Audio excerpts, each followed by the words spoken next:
All right, today we are doing section 3.5, and you feel like you've learned some stuff, right? You've learned the product rule, the quotient rule, you've learned the derivative of e to the x, which is e to the x. You learned the derivative of the trig functions, and you learned how to prove those, and that was exciting.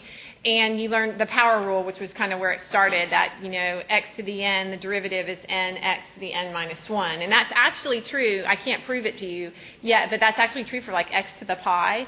The derivative is pi x to the pi minus 1, which, you know, is scary to think about.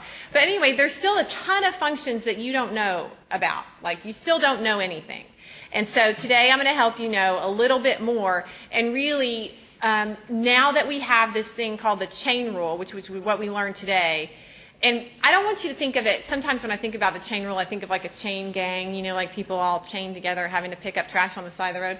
Don't think of it like that. Think of it as like a fun thing that you can do to help you find more complicated derivatives. Okay, so we are in section 3.5 looking at the chain rule. And once you get the chain rule down, your life is going to be so good and just awesome. And I remember that when I was first learning calculus, I found the chain rule really hard, but I kind of did calculus like in between the rest of my life, which was really fun then because I was in college and, you know, and I would suggest like maybe making calculus a big focus of your life, and it'll make the chain rule come a little faster than if you're playing and then trying to do it. So just a suggestion, but you will get it eventually. Okay. How do we find the derivative of the function f of x equals sine x squared? Well, the big thing here is, this doesn't look like, we know how to find the derivative of sine x, and we know how to find the derivative of x squared, but this is a composition of sine and x squared minus 4, and that's a little tricky. So we need to find a rule for dealing with composite functions.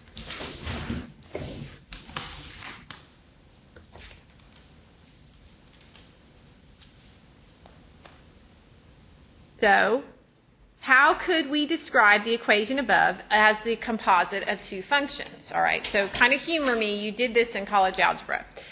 I'm going to let the function u be kind of the big function, which I'm going to call g of x, which is x squared minus 4. Actually, u is going to be the inside function. It's going to be this g of x. It's x squared minus 4. Okay? And then f of u is going to be the sine of u. Okay? So that if I take the sine of u, and u is x squared minus 4, then I'm really taking the sine of g of x. So you may remember the composition, the fog and the goff. I don't know if you remember that from college algebra. The f of g of x means that you do f of g of x, which means you do f of x squared minus 4, which is then, what was f? F was the sine of whatever, so you're going to do the sine of x squared minus 4. Does that feel good? Okay, so that was composition functions. All right? So now what I'm going to give you, if you're okay with the composition, thinking of this sort of as an inner function, the x squared minus 4, and an outer function, which is the sine of whatever the inner function is, right? That's the composition of those functions. Then the chain rule gives us a way to find the derivative, and it tells us that if f of u is differentiable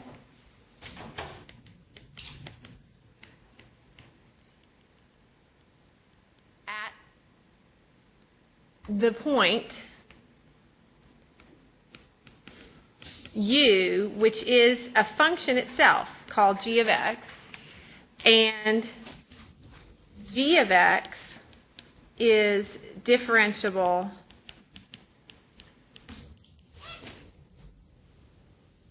at x,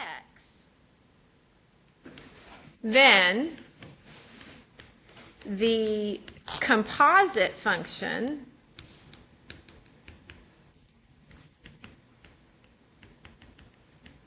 which is fog f of g of x. Another way to write that is f of g of x is differentiable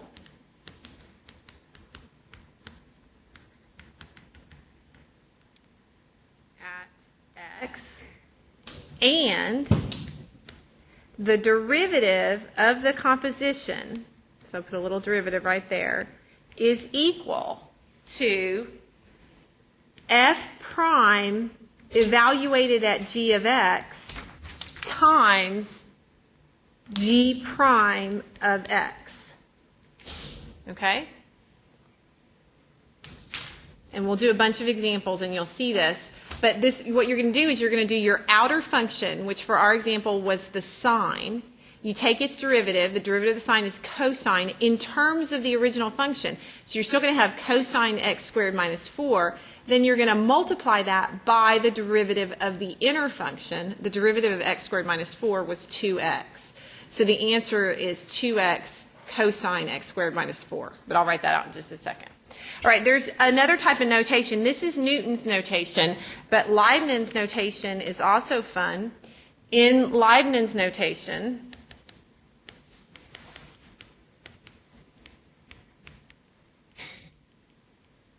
if, all right, y is equal to f of u and u is equal to g of x, all right, then remember the derivative of y with respect to x is what we're looking for, dy dx, because that's f prime of u, will be equal to the derivative of y with respect to u times the derivative of u with respect to x, where dy du is evaluated at u equals g of x. We'll do a bunch of examples, so don't be too scared. Okay? So, going back to our problem,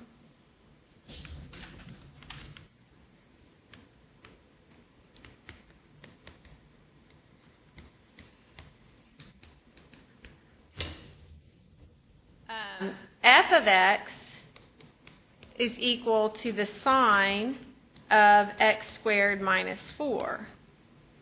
So that means we can think of this, f of x is y, so we can say y is equal to the sine of u, where u is equal to x squared minus 4. Okay? And so then, what is the derivative of y with respect to u? Well, look at this function right here and say the derivative of y with respect to u. Well, that's just the derivative of the sine, which is just cosine.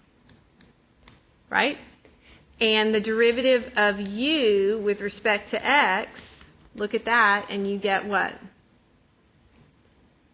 What's the derivative of u with respect to x? 2x. Just 2x, all right? So now you have what you need for your formula pretty much. You know dy du is cosine u, so that's what you'll put there, and du dx is 2x, which you'll put there. So using Leibniz's notation,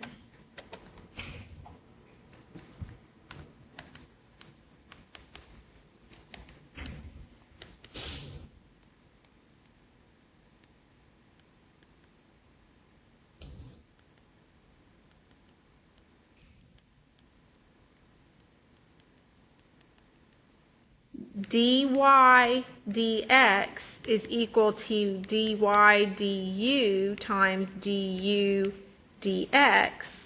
So here, dy du was cosine u, du dx was 2x. And then you want your whole answer to be in terms of one letter. So what was u? That was 2x. U was, no, That was du dx. What was u? U was the x squared minus 4. So that's what you're going to place in for u.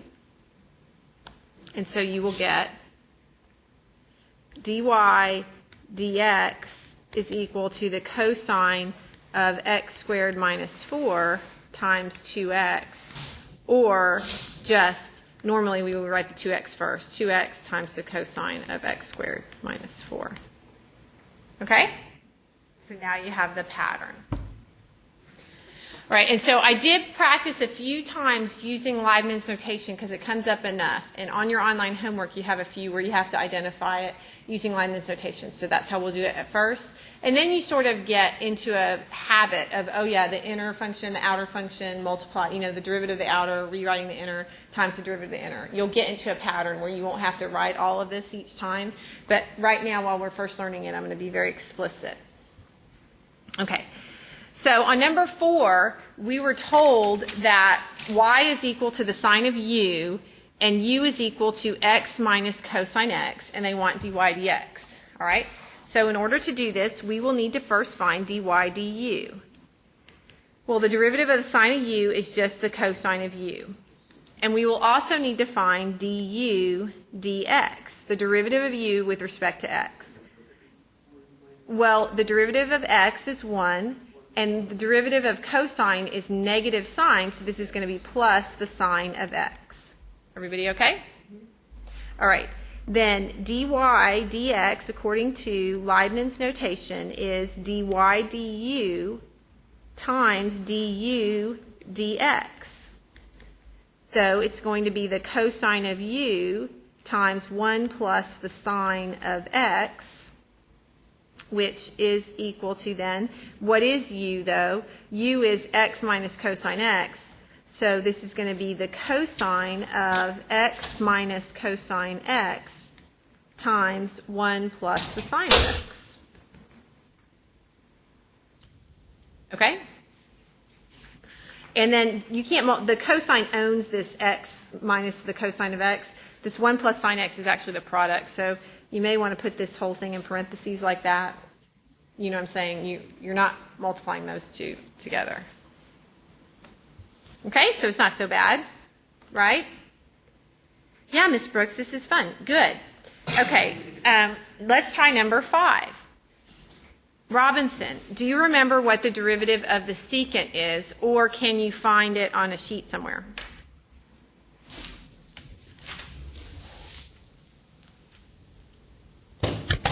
What is the derivative of secant? Secant x tangent x, sorry. Yeah, it's secant x tangent x, or secant, in this case, secant u tangent u. But this negative right here is going to carry along. So it's negative secant u tangent u. The derivative of u here, MCC, the derivative of x squared plus 7x is going to be what? 2x plus 7. 2x plus 7. All right? Leibniz notation, dy dx is equal to dy du times du dx, which is going to be negative secant u tangent u times 2x plus 7. And then all that's left to do is replace what u is so that you have your entire expression in terms of x. So u was x squared plus 7x. So this is going to be negative secant x squared plus 7x tangent x squared plus 7x. And all of that is multiplied by 2x plus 7. Pretty fun? Imagine the graphs of these functions. Imagine typing these in your homework. It's going to be very fun. Okay. All right. Now, let's see if we can figure out that. See, on those first two examples, I gave you the outer function and the inner function. I described it. But normally, that's not how it's going to occur. So you kind of have to figure out what the outer function and what the inner function is. So on number 6, who can tell me what do you think f of u is? What do you think the outer function is? What are we doing? Can anyone see the inner function, maybe? Can you feel your inner function? Yeah, your inner function is this inside part. So u would be 4 minus 3x. So what is it that happens to the inner function? It goes to the ninth power. It's being raised to the 9th power. So we could describe y as u to the 9th power. Does that make sense? All right, now Leibniz notation, dy du will be 9u to the 8th, and then du dx will be negative 3. All right? So dy dx then, the derivative of y with respect to x, is just dy du times du dx, both of which you have just found. dy du is 9u to the 8th, and du dx is negative 3. But we like to have our answer in terms of x. So we have to say what u is, which is 4 minus 3x. We can do this 9 times 3. So this is negative 27, parenthesis, 4 minus 3x to the 8th power. Everybody happy? The emails are coming in. All right, number 7. Okay, what is the outer function, or what's the inner function on number 7, Robinson? Times 1 over x. Pi times 1 over x Or that's actually a minus sign. So pi minus 1 minus, and I'm going to write it as x to the negative 1. Is everybody okay with that? And the outer function, of course, is just the cotangent of u. Okay? All right, so then we have to find each of these derivatives. The derivative of u with respect to x. Robinson, what is the derivative of pi? pi, or 0, it's constant. Right, because it's just a number. It's just pi is a number. It's strange, but it is a number. All right, and then what is the derivative of this minus x to the negative 1? What's that going to be? X to the negative second. Yeah, x to the negative 2. So it's positive because the negative 1 comes in front, and negative 1 minus 1 is negative 2. All right, dy du, MCC, do you remember the derivative of the cotangent? You have it there? Negative cosecant squared. Negative cosecant squared u, right? Okay? And so every time I'm writing this, because that's the kind of girl I am, dy dx is equal to dy du times du dx, which is negative cosecant squared u times x to the negative 2. And so this is, now all we have to do is replace our u with what u is. So this is what u is. And this is going to be pi minus, this will be the 1 over x, because x to the negative 1 times x to the negative 2. So in prettiest form, this will be negative cosecant squared times pi minus 1 over x squared. That may only be pretty to its mother, but anyway. Oh, okay. All right, are we happy? Yes. Good. Tell me what u is. This is actually e to the 2x over 3. It looks kind of weird. I don't know what happened. But can anyone tell me what u is on number 8? 2x over 3. 2x over 3. And so then y is just e to the u. You all with me? All right, I'm going to do this one. dy du, what was it? I forgot. What was it? Oh, yeah, e to the u. All right, du dx. What's the derivative of 2x over 3? Want it? X. Careful.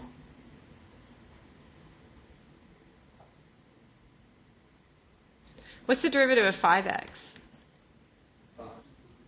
What's the derivative of 2/3 x? Okay, so the derivative of 2x over 3 is also 2/3. Right? Y'all with me? It's just a linear function. Just because as a fraction doesn't make it special. Fractions are our friends. I just saw that. Yeah, I know. It looks scary. Yeah. Okay. So dy dx is what? it is dy du times du dx. Dy du is e to the u, du to the x is 2/3. And then finally, write it in terms of x. And I like the 2/3 in front, so this is going to be 2/3 e to the 2x over 3, because that's what u was. So why is 2/3 x the inner function? It's more like because it's not really on inside now. I mean, it's just the outer function, or the last thing you do is e it. Like if you're doing the order of operations kind of thing. You really do sort of have to practice these to where you see what the inner and the outer functions are. That's a good question. But I bet you can do it now that you've practiced one. I bet you can tell me what the u is on this one. Or the square root of x plus c squared. Which is probably written better as 4x to the 1/2 plus, that's a plus x squared. All right, and then so again, our y is e to the u. All right, I'm going to do this one. dy du is, it's e to the u, that's right. It's getting old, isn't it? I don't want a corny math teacher. All right, now, Robinson, tell me du dx.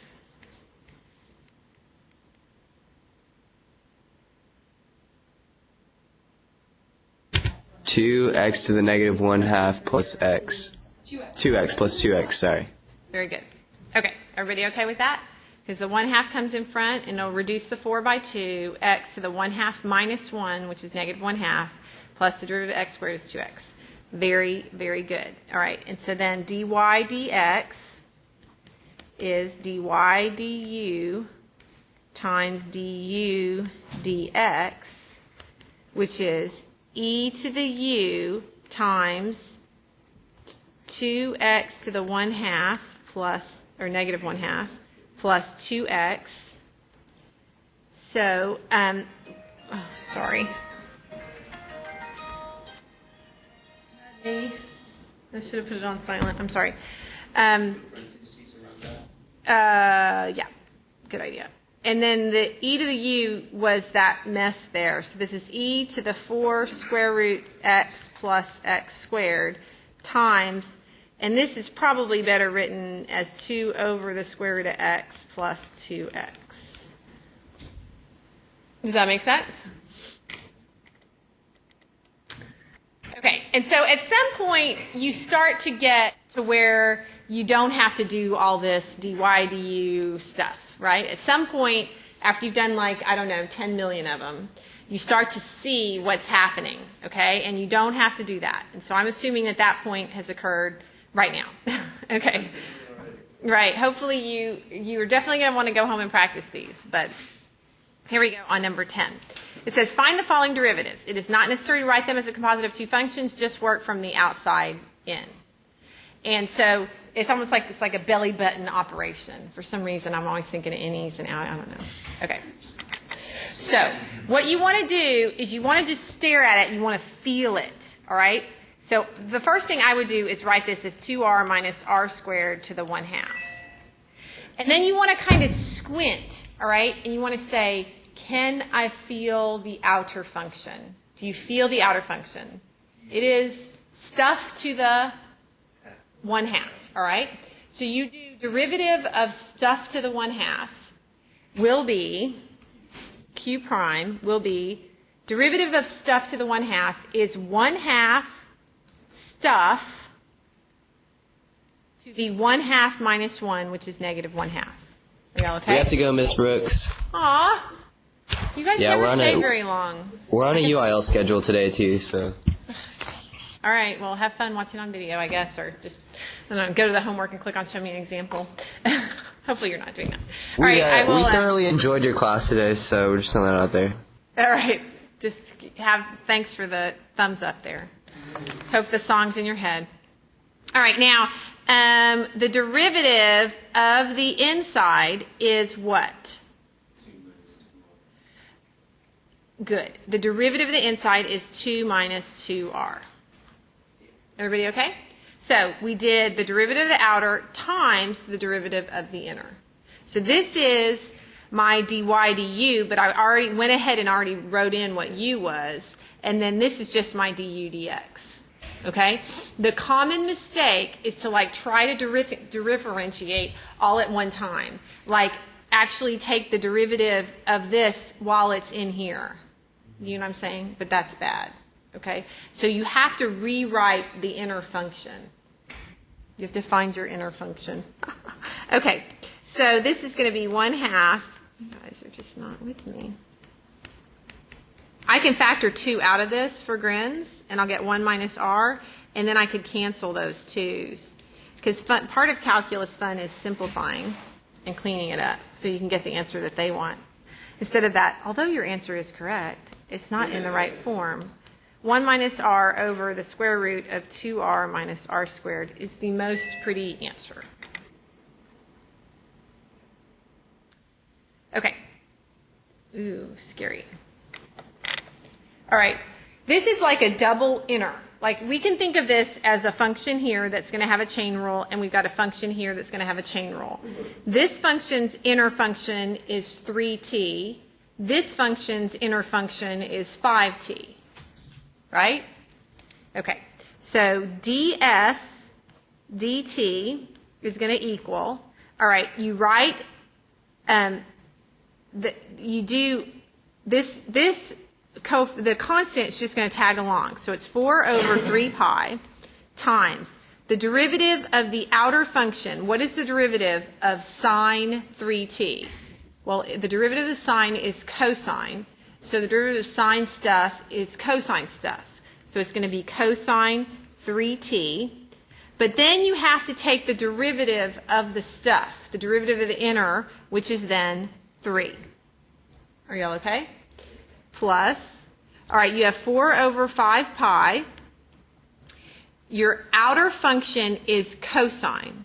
The derivative of the outer function is negative sine. You must rewrite the inner function, which is 5t, times the derivative of the inner function, which is 5. Okay, and then all you have to do is clean it up. Notice your 3's cancel and your 5's cancel. So this is going to be 4 over pi cosine 3t minus 4 over pi sine 5t. So I guess if you wanted, you could factor the 4 out. And so you could write this as 4 parentheses cosine 3t minus sine 5t all over pi. Okay? All right. Now, you probably haven't had enough fun yet. You're thinking to yourself, God, it'd be so awesome if I could like combine the chain rule and another rule. And so I'm going to let you do that now. I'm going to combine the chain rule with the product rule. Okay? So, and I'm going to do it twice because, but wait, there's more. All right, so this is my u and this is my v, right? This is my product rule. And then I'm going to have another product rule with a u and a v. But you'll notice that when I take the derivative of v, I'm going to have to think of this in terms of a chain rule. Okay? All right, so back to blue. All right, so u is equal to x to the negative 1. So du, which is u prime, is what?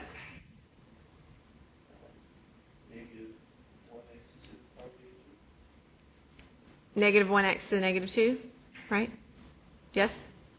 Yeah, with me? Yeah. So v is equal to the sine, and maybe this will help if I write it as the sine of x to the negative 5th power. Maybe that feels better to you. Okay? Then you can easily see the outer function and the inner function. The outer function is to the negative 5, and the inner function is the sine of x. So you will have to use the chain rule when you take the derivative of this. The derivative of the outer function is going to be negative 5 stuff to the negative 5 minus 1. So it's going to be negative 5 times the sine of x to the negative 6, but you're not done. You have to take the derivative of the inner function, which is cosine x. Do we all feel that? All right, then we'll do the same thing for the red u and v. All right, red u is x over 3. So what's u prime? Very nice, 1/3. That's just a linear function. Its slope is the derivative. All right, v is equal, I'm going to write that as cosine x to the 3rd power, right? So v prime is 3, rewrite the inner function, cosine x to the squared times the derivative of the inner function, which is negative sine x. That one kind of fell off the page there. Yeah. Negative sine x. All right, now we're ready to find dy dx. I'll go back to black. So dy dx is going to be, what's the product rule? U times v prime plus v times u prime, right? And we have to do that a bunch, all right? So u is x to the negative 1 times v prime, which is negative 5 times the sine of x to the negative 6 cosine x plus v, which is sine x to the negative 5 times u prime, which is negative x to the negative 2, right? That's all just the blue, right? This is my u, and this is my v prime, and this is my v, and this is my u prime, right? So now I have to add to that this red one, because that's the second part. So this is going to be plus u, which is x over 3, times v prime, which is 3 times cosine x squared times negative sine x, plus v, which is cosine x cubed times u prime, which is 1/3. All right? So that's my red stuff. That's my u and my v prime in red, and that's my v and my u prime. Okay? All right, and so then now I can clean this up maybe.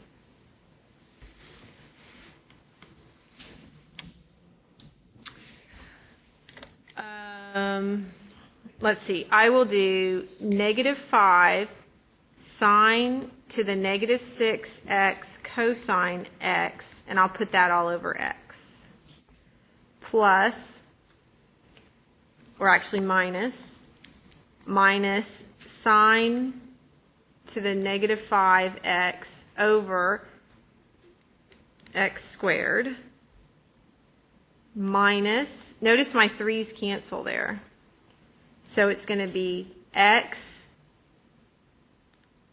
cosine squared x sine x plus cosine cubed x over 3. And you may ask, well, Ms. Brooks, I thought you always liked positive exponents. But since the problem was given with the sine and the cosine having negative exponents, or at least the sine having, I just left it with the negatives in the answer. See, who would have thought that was the derivative of that messy function to begin with? That whole squared is derivative squared is a line, derivative cubic is a squared. It just doesn't go so well when you get into more sophisticated functions. It's not so obvious what the derivative is. You do have to use the rules. Okay. This one is a what?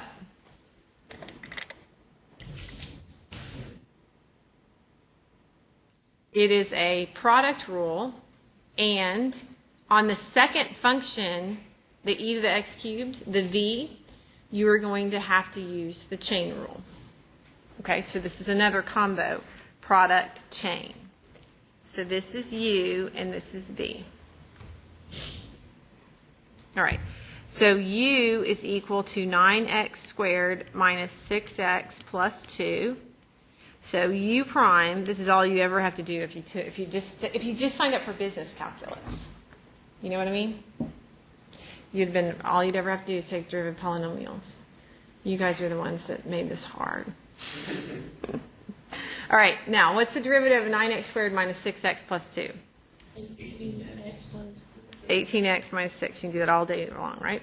All right, now my V is e to the x cubed. So V prime is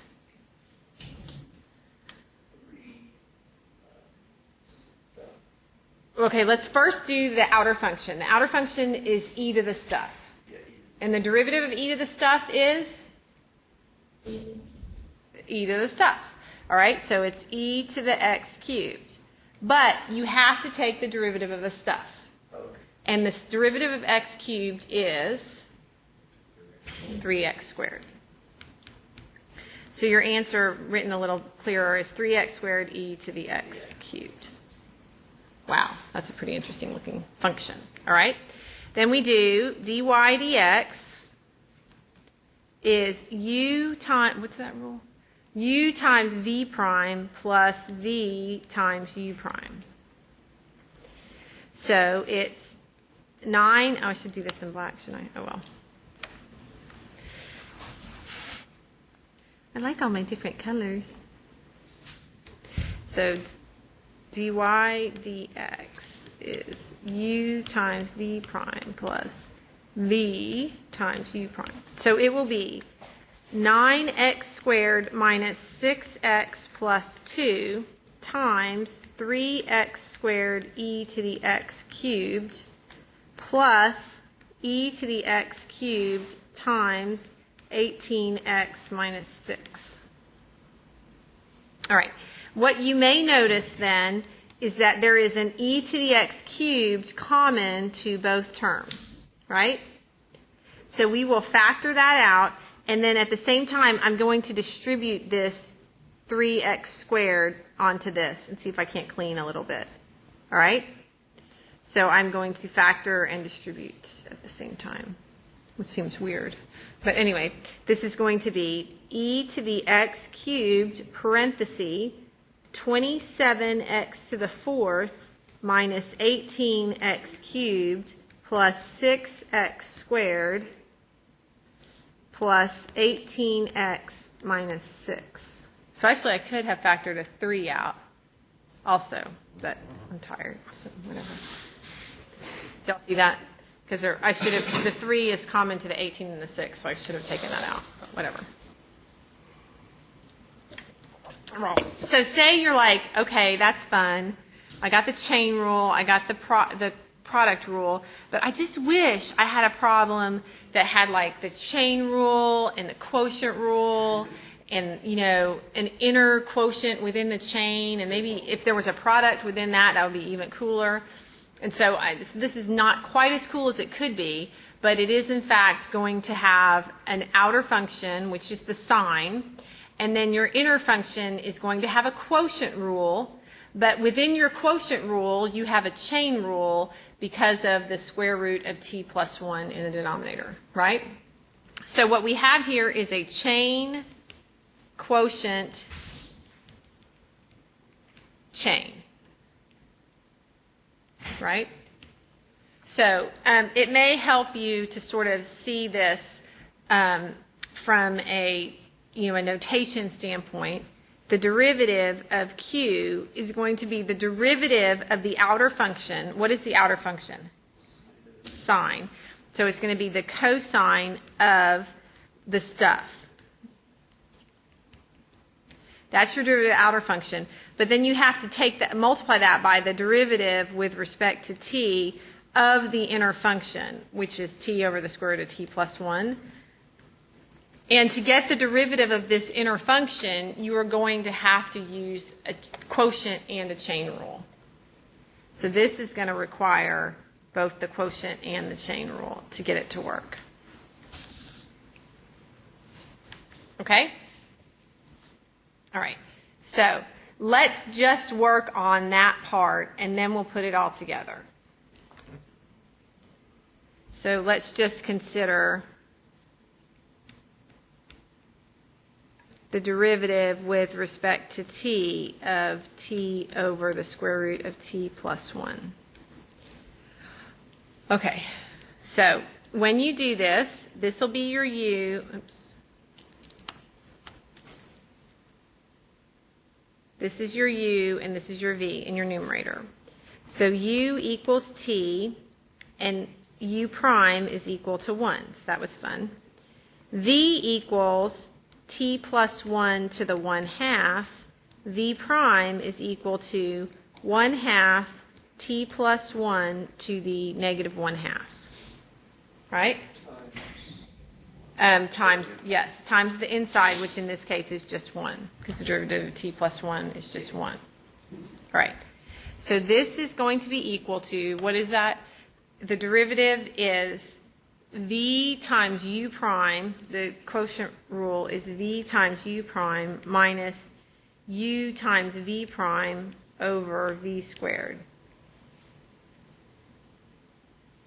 Okay, so v is t plus 1 to the 1/2 times u prime, which is just 1, minus u, which is t, times v prime, which is 1/2 t plus 1 to the negative 1/2 times the 1. So that's, we don't have to write it.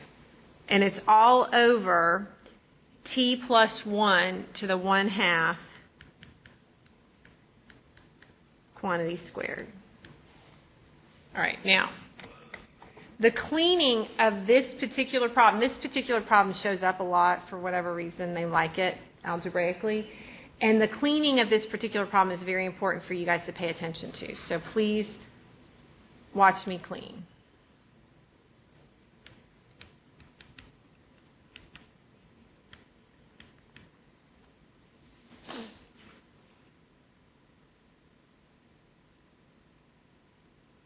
Okay. All right, so you're going to leave this t plus 1 to the 1/2. What I'm going to do is I'm going to look at just the numerator. What you may notice in the denominator, t plus 1 to the 1/2 squared is just, does anybody want to know? Can anyone tell me? It's just t plus 1. Because remember, when the power to a power, you multiply. So that's 1/2 times 2, which is just 1. All right, here in the numerator then is all I'm going to look at. I have t plus 1 to the 1/2, and I'm going to put that over 1, minus, this is t over 2 times t plus 1 to the 1/2 power. Do y'all agree with that? And that's all over your denominator, which is, we decided, just t plus 1. Okay. Now, I need to clean up my numerator by getting a common denominator. And that common denominator is going to be 2 times t plus 1 to the 1/2 power. So this is going to be 2 times t plus 1 to the 1/2 power over 2 times t plus 1 to the 1/2 power. I'm just getting a common denominator by multiplying by 1 in a really mysterious form. Is it t plus 1 common? Well, that's the denominator on the denominator. But first I have to collect this to make it one fraction in the top before I can handle that. Okay? All right. So what do we get then? All right, 2 times t plus 1 to the 1/2 times t plus 1 to the 1/2. What does that make? What is this right here? T plus 1. 2 times t plus 1. Yeah, it's just 2 times t plus 1. Because when the bases are the same, you add the exponents. 1/2 plus 1/2 is a whole. So this is, if you do like the square root of 2 times the square root of 2, you just get 2, right? So this is going to be 2 times t plus 1, which is really nice. Then minus this t all over your denominator, which is 2 times t plus 1 to the 1/2, and that's all over the t plus 1. Okay? All right, now, I can distribute here and clean this up, And I can also write this horizontally so that this t plus 1 actually lives here, right? Because if you put this over 1, when you flip it, it lives in the denominator. So you have t plus 1, a whole here, and t plus 1 to the 1/2 here. So that makes, when the bases are the same, you add the exponents, t plus 1 to the 3/2 in the denominator. So in the numerator, you have 2t plus 2 minus t over 2 times t plus 1 to the 3/2 power. Comprende? Sort of. You can watch it again. All right, 2t minus t is t, so this is t plus 2 over 2 times t plus 1 to the 3/2. Right? But that was only just the part, that was only just this part. That was this. So your final answer, you're going to need to write this times your answer. Okay, so finally,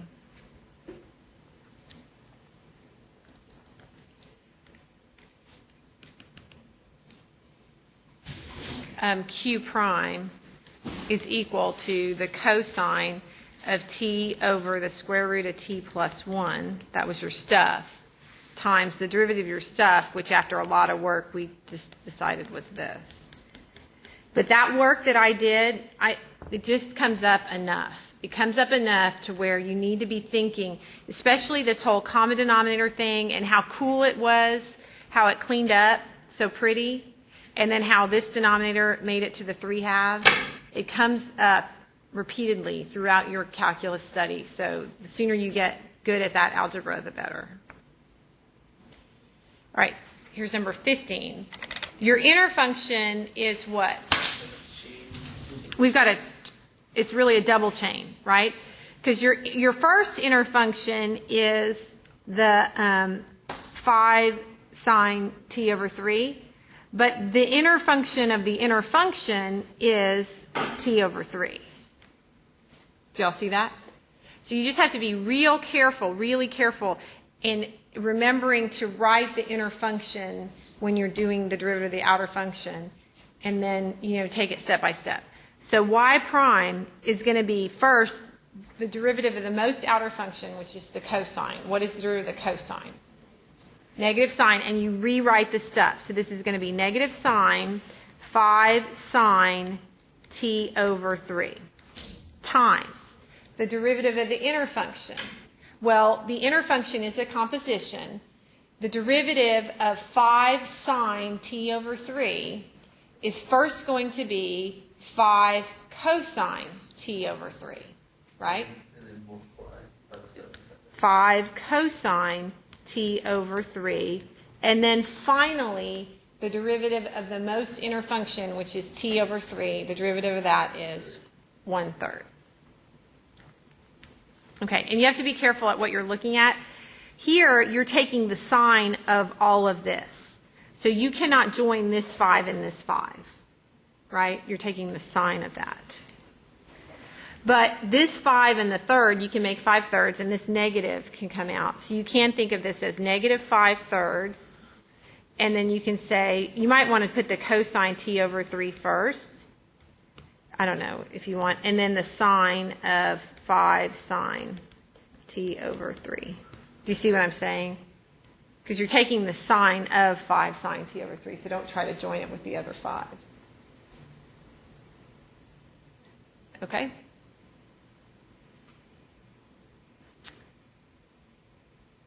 All right. Now let's do a second derivative problem. Yeah. Okay. Find the second derivative of yada. All right. Well, we see that we have a chain rule, and within our chain we have a what? A chain with the inner function. We're going to have to do the product rule. Do y'all see that? Okay, so y prime is going to be cosine x squared e to the x times the derivative of x squared e to the x is going to be, so this is a u and this is a v, u equals x squared, u prime is equal to 2x. V equals e to the x. What's v prime? V to the x. All right, and so then you do u times v prime. So this is going to be x squared times e to the x plus v times u prime, which is e to the x times 2x. Right?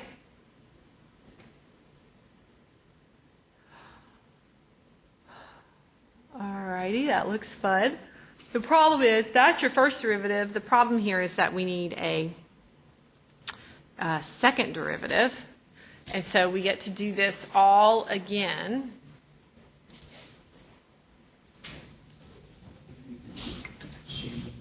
And so we can do this. What we can do is now we can think, we have another product rule. So we can think of this as the u and this as the v. And we've already done this. So, we can kind of use that. All right. So u now is cosine x squared e to the x. And then u prime is, well, I just did, I did close to that. See if we can do it in our heads. The derivative of cosine is negative sine, and you rewrite x squared e to the x. I just found the derivative of x squared e to the x. That was this part right here. So it is x squared e to the x plus e to the x times 2x. All right, if my v is x squared e to the x plus e to the x 2x, my v prime, I just found the derivative of e squared e to the x. It's this x squared e to the x plus e to the x times 2x.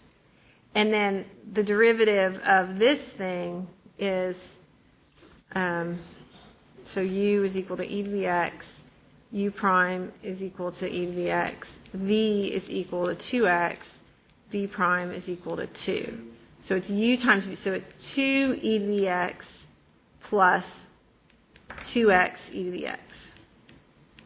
Ugh.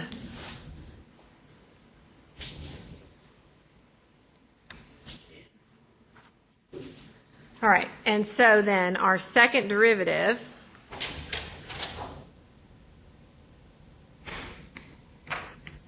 is going to be u times v prime, v times u prime. Okay, so it is u, which is the cosine of x squared e to the x, times v prime, which is all of that stuff, x squared e to the x plus e to the x 2x plus 2 e to the x plus 2x e to the x. And that's u times v prime. And then plus v, which is x squared e to the x plus e to the x 2x times u prime, which is negative, so I can make this a minus sine x squared e to the x times x squared e to the x plus e to the x 2x. Okay, and so we actually have some stuff that we can clean up on this if we want. I don't know how much cleaning I want to do. But you could factor this out of this and this. I don't know. You can just leave it. You could factor this out, and then you would have cosine, and then it would be 1 plus that. So it was just 2 e to the x, 2x e to the x times 1. And then you'd have sine of this times that if you wanted to factor it out. All right, let's find the second derivative of 9 tangent x over 3. So the first derivative, what's the derivative of the tangent? Secant squared. So this is going to be, this is the tangent of stuff. So you're going to do 9 secant squared times the stuff, or I mean of the stuff, times the derivative of the stuff, which is 1/3. So this is 3 secant squared x over 3. Y'all okay?